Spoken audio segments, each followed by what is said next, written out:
이번 주 수요일서부터 수요일 애쉬 웬스데이라고 그러죠. 재의 수요일. 그때서부터 시작해서 사순절이 시작이 됩니다. 세월이 참 빠르죠. 벌써 사순절이 되게 되었어요. 그리고 부활 전날까지 그날서부터 시작해가지고 40일 사순, 순이라고 하는 십자를 얘기하고 있잖아요. 6순 그러면 60, 7순 70 그러잖아요. 사순이면 40일입니다.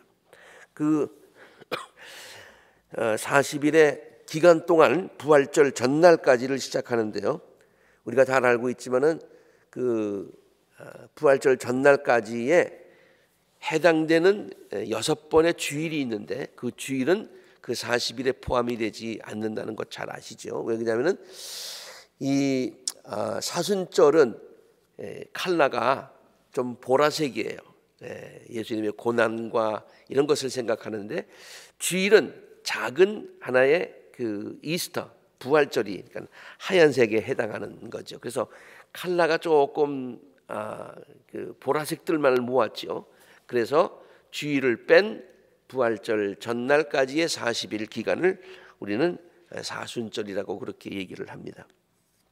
이 사순절은 우리가 매해마다 참 정성으로 그렇게 잘 지켰습니다마는 모든 성도님들이 예수님의 고난을 깊이 묵상하는 그런 때이고요.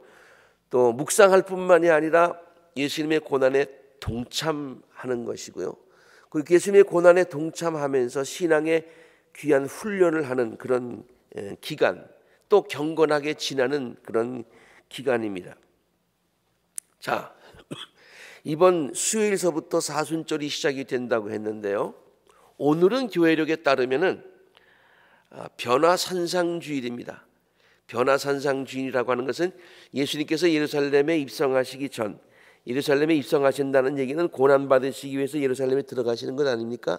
바로 그 전에 제자들을 데리시고 변화산에 올라가셔서 그 당신의 몸이 변모가 됐어요. 변화가 됐어요. 굉장히 아주 그냥 뭘로 변모됐어요? 하나님의 모습으로 변모가 됐어요. 너무 확한 하나님의 모습으로. 그래서 이제 모든 그 배너가 다 지금 오늘은 하얀색으로 바뀌었어요. 저도 하얀 것을 입고 그다음에 모든 것들이 다 하얀 것으로 바뀌었어요. 왜? 예수님께서 하나님의 그 환한 모습으로 변모하셨기 때문에 오늘 그것을 기념하는 주일이에요. 그래서 왜 사순절을 지내기 바로 전주일에 예수님의 그 산상 변모주의를 지키는가라고 하는 그 의미서부터 먼저 생각해 보는 것이 중요할 것 같아요. 사실 이 변모 사건은요, 예수님께서 제자들에게 내가 누구이다라고 하는 것을 구체적으로 가르쳐 주신 사건이에요. 구체적으로 보여주신 사건이에요. 앞으로 내가 고난을 받으러 갈 텐데, 고난의 과정을 걸어가게 될 텐데 그 고난 받으시는 분이 누구냐? 결론적으로 얘기하면 인간이 아니라 하나님이다. 고난 받으시는 분은 인간이 아니라 너희들이 보는 그런 인간의 모습의 예수가 아니라 예수라는 이름으로 오신 하나님 그 자신이 고난 받으시는 것이다. 그것을 깨닫게 해주시기 위해서 변모주의를 예수님의 모습이 변화되신 것이죠. 사실 예수님이 누구시냐라고 물어봤을 때 제자들은 그 머리로 또 여러 가지 정황으로 봐서 고백도 했어요. 저는 그리스도시요 살아계신 하나님의 아들 하나님이십니다. 고백은 했어요. 그렇지만은 예수님과 함께 늘 같이 다니고 같이 자고 같이 먹고 하다 보니까 예수님이 그냥 자기들과 똑같은 인간과 거의 같다고 하는 생각을 무의식 중에 가지고 있었던 것 같아요. 그래서 예수님의 말씀도 훌륭하시고 정말 대단하신 분이시다. 그래 가만 생각해 보면은 하나님이신데 그 하나님이시라는 것이 그렇게 그냥 피부로 확 깨달아지지는 않았던 것 같아요. 그래서 예수님께서 변모 하실 때요, 그때 누가 나타났어요? 옆에 모세가 있고 그리고 엘리야가 있어서 같이 대화를 나누시잖아요. 그거 보고서 제자들이 깜짝 놀랐어요. 그러고서 맞아 우리도 그렇게 생각했었는데 예수님은 모세와 이렇게 대화를 나누실 수 있을 정도의 그런 대단한 분이셔. 또 많은 기적을 행하신 선지자 중에 선지자인 엘리야와 대화를 나누실 수 있는, 그러니까 모세와 엘리야와 거의 동격이셔. 이렇게 생각을 했던 것 같아요. 그러니까 베드로가 그런 생각이 무의식 중에 탁 들자 어떤 고백을 합니까? 주님, 제가 천막 셋을 짓게요. 그리고 예수님 하나, 모세 하나, 그리고 엘리야 하나. 그러니까 거의 지금 예수님을 모세와 엘리야와 같이 생각을 한 거죠. 그것도 사실 굉장한 것이죠. 그때 하나님께서 제자들에게 노 아니야 라고 말씀하시면서 예수님의 그 모습이 갑자기 환하게 변하면서 구름에 덮이시면서 구름 속에서 이런 목소리가 들려오는 거예요. 이는 내 사랑하는 아들이다. 하나님의 아들이니까 신이라는 얘기예요. 하나님이라는 얘기예요. 나는 그를 좋아한다. 너희는 그의 말을 들어라. 너희들이 생각한, 너희들이 보고 있는 그 예수는 무슨 모세처럼 위대하고 엘리야처럼 위대하신 그런 분이 아니에요. 모세와 엘리야는 위대하지만 그들은 스틸 사람이야. 그러나 예수님은 그들과는 차원이 다르신 분이세요. 그들은 피조물이고 예수님은 창조주 하나님이셔. 그래서 그 예수님이 모세와 엘리야와는 다른 모습으로, 환한 모습으로 이렇게 변모하는, 그래서 예수님이 누구신가 하는 것을 제자들에게 확실하게 보여준 그와 같은 사건이 예수님의 변모 주일의 사건이라는. 교회가 사순절이 시작되기 바로 전 이번 주일에 변화산상 주일로 지키는 중요한 이유가 있어요. 우연히 그렇게 된 게 아니에요. 그것은 사순절 내내 우리가 함께 고난에 동참하는 분, 그분이 고난을 당하시는데 우리가 누구의 고난에 동참하느냐예요. 우리가 그분이 십자가를 짓고 당신을 따르라고 했는데 우리가 십자가를 지고 따라가는 그분이 누구냐? 그분은 단순한 인간 예수가 아니에요. 그저 모세처럼 위대하신 분, 엘리야처럼 위대하신 분, 뭐 그런 정도가 아니라 하나님 되신 분이시다. 하나님 자신이시다. 라고 하는 귀한 사실을 우리들에게 확실하게 가르쳐주기 위해서 사순절이 시작되는 바로 전주일에 그것을 우리에게 리마인드 시켜준다. 그런 말이에요. 이러한 깨달음은요, 제가 정리했습니다만 이러한 깨달음은 사순절 기간을 보내는 우리 모든 성도들에게 큰 기쁨과 보람을 느끼게 해요. 우리들에게 함께 깨어서 기도하라고 부탁하신 분이 누구냐? 그것은 하나님이시기 때문에 그래요. 하나님이 우리에게 부탁하신 거예요. 우리들에게 함께 십자가를 지고 가자고 말씀하여 주신 분이 누구냐? 바로 하나님이시기 때문에 그래요. 그리고 사순절을 주님의 고난을 묵상하며 십자가를 지고 그러므로 따르는 것은요, 예수님을 따르는 것은 단순히 우리가 갖고 있는 의무가 아니라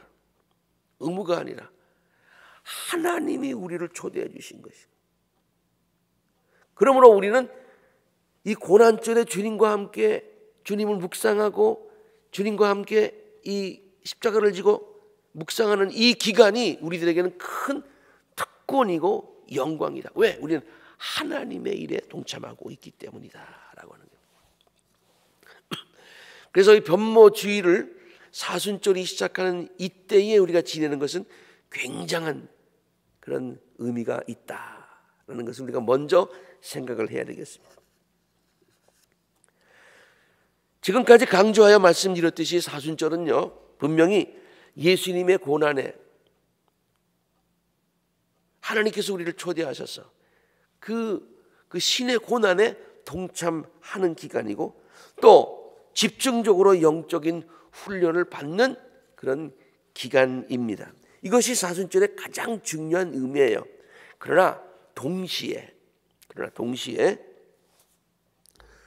축복의 그릇을 준비하는 기간이고, 더 큰 기쁨으로 부활을 맞이하기 위해서 부활을 준비하는 기간입니다. 그냥 동참하고 그냥 같이 십자가를 지고 영적인 훈련도 하지만은 동시에 뭐예요? 이제 곧 부활절이 올 텐데 그 부활의 기쁨, 거기에 그 기쁨을 더 준비하는, 또 이 고난을 통해서 부활을 통해서 우리에게 주시는 놀라운 축복을 담기 위한 그릇을 준비하는 그 같은 기간이다. 그래서 저는 이번 사순절 묵상집을 만들면서요, 그 제목을 그저 사순절에 그냥 묵상집이다 라고 하지 않고요, 부활을 준비하며 라고 정해 보았어요. 부활을 준비하며. 목사님 뭐 사순절 지나고 나면은 그냥 부활절 그냥 저절로 오는 것 아닙니까? 그런 뜻의 준비가 아니라 그 부활절을 준비하는, 부활을 준비하자라고는 그런 의미에서 우리 이따가 여러분 나가실 때 나눠드리겠습니다만은 부활을 준비하며라고 하는 그러한 제목으로 이번 사순절 묵상집을 준비해 봤어요. 그 저 사진을 다시 한번 보여주시고요. 언젠가도 한번 소개했습니다만 부활절을 준비하면서 그 부활을 준비한다는 그런 걸 하면서요, 내내 우리가 생각해야 될 것이 저것이 바로 예수님께서 부활하신 예수님이 디베라 바닷가에서 베드로에게 네가 나를 사랑하느냐라고 물어보시는 바로 저 장면이죠. 제가 찍은 겁니다. 목사님 사진 실력이 대단하신데요. 제 사진 실력을 자랑하려고 하는 거죠. 저거 그냥 우연히 찍은 겁니다. 제가 저렇게 무슨 뭐 이렇게 까만 거를 갖다 해가지고 그런 하려고 하는 게 아니라 그냥 찍었는데 역광이 돼가지고 실수로 저렇게 나온 거예요. 제 실력과는 아무 상관이 없어요. 그런데 저 사진이 얼마나 좋은지 몰라요. 제가 찍은 사진 중에서 제일 좋아하는 사진이에요.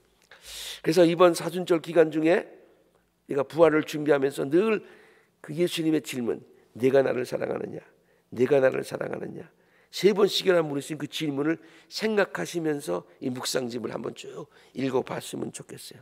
자, 부활을 준비한다라고 하니까 제일 먼저 떠오르는 것이 물론 예수님의 부활을 준비한다라는 것이, 또 예수님의 부활에 같이 기쁨으로, 더 큰 기쁨으로 동참한다라는 그것이 가장 첫 번째 의미입니다. 그러나 동시에 부활이라고 하는 말이 갖고 있는 여러 가지 상징적 의미들이 있어요. 그렇죠? 부활은 예수님이 무덤에서 이렇게 다시 살아나시는 그런 부활이라는 것도 있지만은 그저 그 부활이라는 말이 우리 일반 사람들의 그 언어 가운데 쓰일 때에 그 말이 상징하고 있는 것들이 있다는 거예요. 그것은 무슨 말입니까? 죽은 것과 같은 모든 것들이 다시 회복되고 소생한다, 그런 뜻이 있잖아요. 모든 것들이 다시 활력을 되찾는다, 그런 뜻이 있잖아요. 모든 것들이 새롭게 시작된다, 리뉴얼이라고 하는 그런 의미가 있지요.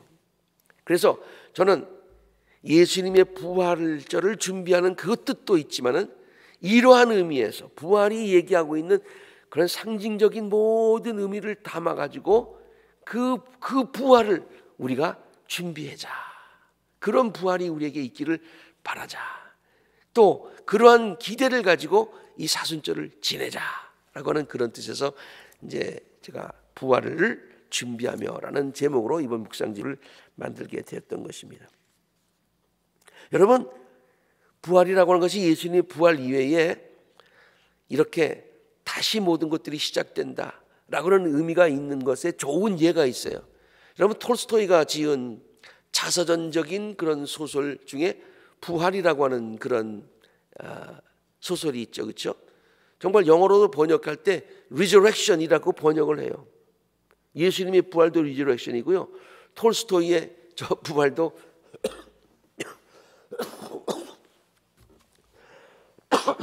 resurrection입니다.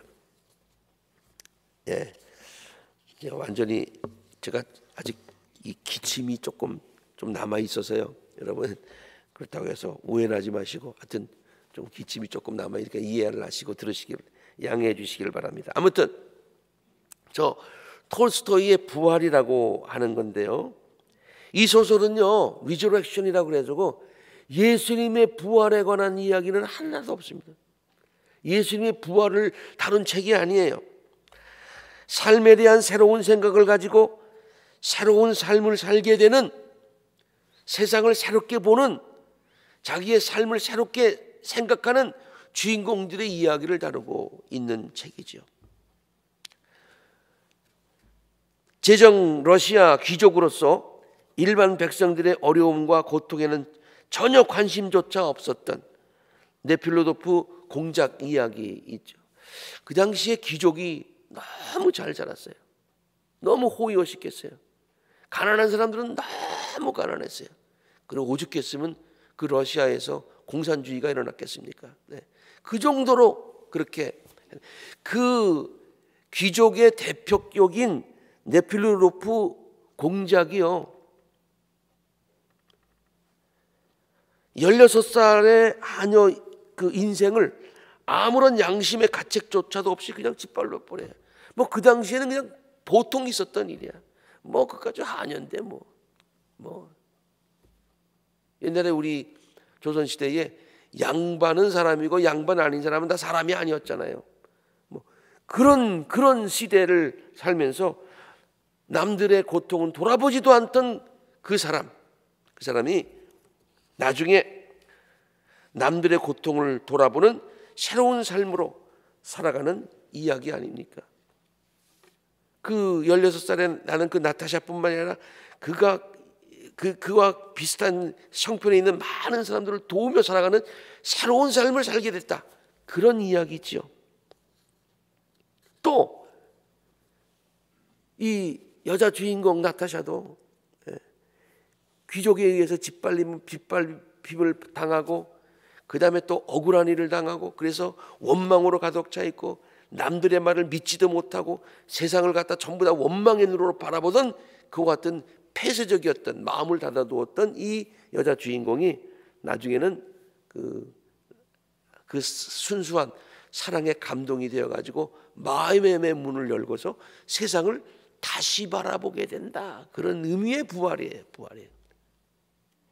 제가 무슨 톨스토이의 부활을 여러분에게 소개하려고 하는 게 아니니까 이 정도로 설명을 해요. 그래서요, 어떤 그 러시아 말로 쓰여진 것을 그걸 갖다가 한국말로는 부활이라고 했고 영어로도 resurrection이라고 부활한 것도 많지만, 또 어떤 책을 보니까 이렇게 번역을 또 해놨어요. We live again, 다시 산다 라는 말로도 그 소설을 번역을 한 것을 볼 수 있어요. 제가 무슨 이 소설의 이야기를 하려고 하는 것이 아니라, 이 부활이라고 하는 말이 예수님의 부활을 먼저 얘기하고 있지만은 그 이외에도 이렇게 모든 것들이 새롭게 시작하고 모든 것들이 소생하고 이러한 새로운 출발, 이런 뜻의 의미로 많이 쓰인다고 하는 그런 예를 여러분에게 소개해 드린 것이에요. 죽은 것과 같은 모든 것들이 다시 회복되고 소생하고, 모든 것들이 다시 활력을 되찾고, 모든 것들이 새롭게 시작되고, 올해는 이러한 의미에서의 부활이, 예수님의 부활도 축하하고 셀레브레이트하고 그 기쁨에 동참하지만 동시에 이러한 의미에서의 부활이 우리 교회와 성도들의 삶 속에 구체적으로 체험될 수 있게 되기를 간절히 소망합니다. 아멘. 저는 코로나로 인해서 어렵게 지냈던 지난 2년간의 기간을 생각할 때마다 느헤미야 시대에 허물어졌던 예루살렘 성벽이 생각이 납니다. 묵상집에도 포함했고 그 전에도 작년에도 한번 이 설교를 드린 적이 있습니다만, 오랫동안 버려져 두어서 많이 금이 가고 허물어졌던 예루살렘 성벽. 그런데 느헤미야가 가서 백성들과 힘을 합해서 50일 만에 그 성벽을 건축하는 이야기, 다시 재건하는 이야기. 오늘 본문 말씀 가운데 가장 많이 나오는 말이 무슨 말입니까? 그 다음에. 누굽니까? 모든 백성들이 자기에 있는 그 부분에서 자기가 있는 그곳에서 성벽을 재건하는데 그 다음에는 또 누가, 그 다음엔 누가 해서 모두가 참가하여서 성벽을 재건하였다라고 하는 이야기 아닙니까? 저는 이번 사순절 기간이 부활을 준비하면서, 새로운 시작을 준비하면서 우리 모두가 있는 곳에서 무너진 것, 금간 것, 있는 것들을 다 함께 이렇게 재건하는 것 같은 기간이 되기를 간절히 바랍니다. 오늘 우리가 본문 말씀에 읽었던지 그 다음에 했듯이 김장로님이 건축했고 재건했고, 그 다음에는 박 장로님이, 그 다음에 윤 장로님이, 안 장로님이, 권사님이, 석장님이, 집사님이 있는 곳에서 그 다음에 다 함께 있는 곳에서 이렇게 성벽을 재건하여서 새로운 부활을 준비하여서 부활을 구체적으로 경험하는 같은 복된 기간이 되어기를 간절히 바랍니다. 제가 이번 사순절 묵상집의 전체 제목을 부활을 준비하며 라고 정한 이유가 바로 여기에 있는 것입니다. 이러한 부활의 기쁨을 기대하며 준비하는 사순절이 되기를 바라면서, 그러한 부활을 준비하기 위해서 우리가 어떤 것들을 묵상해야 되겠느냐, 사순절이 어떤 의미가 있고 우리는 사순절에 어떤 것들을 해야 되겠느냐라고 하는 그런 생각을 가지고요, 그동안에 제가 사순절에 관련된 이야기들, 그리고 또 영적인 훈련에 관한 이야기들, 그동안에 했던 모든 설교들을 쭉 한번 보면서 한번 거기에 맞춰서 제가 다시 한번 정리를 한번 해보았습니다. 여러분 이따가도 보시겠습니다마는 사순절을 지내는 의미를 고난에 동참하고 영적인 훈련을 하며 연단하며 십자가를 지고 예수님을 따르는 훈련 기간이고, 주님을 더욱더 의지하는 기간이요, 첫사랑을 회복하는 기간이요, 무너진 것들을 수축하는 기간이요, 신앙을 몸에 배이게 하는 훈련 기간이라라고 하는 이야기들을 제가 이 책에 담았습니다. 그리고 특별히 영적인 훈련 가운데서 성결의 훈련을 하는 기간이고, 또 영적으로 깨어서 기도하며 지내야 하는 그 같은 사순절이라고 하는 그런 이야기들을 이 책에 담아 보았습니다. 여러분들 제가 이번 수요일부터 시작해가지고 40개의 설교를 함께 모아봤는데요, 하루에 하나씩 그렇게 읽어가시면서 그 말씀 가운데 같이 은혜도 받지만은 구체적으로 우리의 삶에 이렇게 부활을 준비하는, 구체적으로 쌓아가는, 건축해가고 보수해가는 같은 구체적인 노력이 있었으면 참 좋겠습니다. 제가 이것을 PDF 파일로 만들어서 우리 감리사, 새로 된 감리사님에게 그저 우리 이번에 사순절에 뭘 하냐고 물어보길래 제가 그걸 하나 전달을 해드렸어요. 그러니까 이분이 영어로 된 게 없느냐고 물어보더라고요. 영어로까지 준비할 시간이 없었다고, 그냥 수버니어로 그냥 갖고 있으라고 그렇게 얘기하니까 그분이요 되게 궁금했었던 것 같아요. 그래가지고 그것을 어떻게 했는지 모르겠는데 그걸 구글 트랜슬레이션인지 뭔지 해가지고요, 그거를 영어로 다 번역을 한 걸 본인이 읽어본 것 같아요. 그래가지고 본인이 굉장히 아주 익사이트해 있더라고요. 그래서 나한테 이메일을 했어요. 혹시 이거를 자기가 조금 정리해가지고 다른 사람들한테 좀 나눠줘도 되냐고. 그러면 나한테 먼저 허락해 해달라고 물어보더라고요. 그래서 그거 허락할 게 보이냐고, 마음대로 쓰시라고. 그러니까 이분이요, 그걸 갖다가 영어로 번역을 하고, 스페니쉬로 번역을 하고, 포르투갈로 번역을 하고, 필리핀 말로 번역을 해가지고, 이게 그냥 전부 다 이렇게 해가지고 이 지역, 이 연해 내에 있는 자기가 아는 모든 목사님들에게 다 보내버렸어요. 그래서 졸지에 그냥 생각지도 않게 이게 5개국어로 지금 번역이 되어 있는 책입니다. 여러분들 제가 이렇게 자랑하려고 하는 건 아니고요. 여러분 정성스럽게 만들었고요. 또 많은 분들이 이렇게 다른 언어로 번역이 되어가지고 완벽한 언어는 아니고 그냥 구글 트랜슬레이션 정도지만은 그렇게들 번역을 해서 좀 나눠주려고 이렇게 하는 것을 보고서 참 고마웠어요. 여러분들도 이 말씀을 함께 읽으시면서 함께 은혜를 나누실 수 있으면 좋겠습니다. 특별히 새벽 기도를 중심으로 해서 만들었기 때문에 사순절 기간 중에 우리 성도님들 새벽 기도에 꼭 동참해 주시기를 바랍니다. 만일 여러 가지 사정과 형편으로 인해서 새벽 기도에 참석하지 못하실 경우에도 이 묵상집을 활용하셔서 그날에 해당되는 말씀을 묵상하시고 또 기도의 시간과 장소를 찾으셔서 기도하시기를 바랍니다. 이번 사순절 기간이 우리 모든 성도들의 귀한 은혜를 함께 깊이 체험할 수 있는 복된 기간이 되기를 바라고, 그리고 다 함께 예수님의 부활에 기쁨에 동참도 하지만은 또 부활이 갖고 있는 이와 같은 상징적인 의미의 새로운 시작과 새로운 그러한 모든 것들이 회복되는 그 기쁨에 구체적으로 동참할 수 있는 축복을 함께 나눌 수 있기를 간절히 바랍니다. 사순절 기간, 물론 긴 기간은 아닙니다. 그러나 매우 중요한 기간입니다.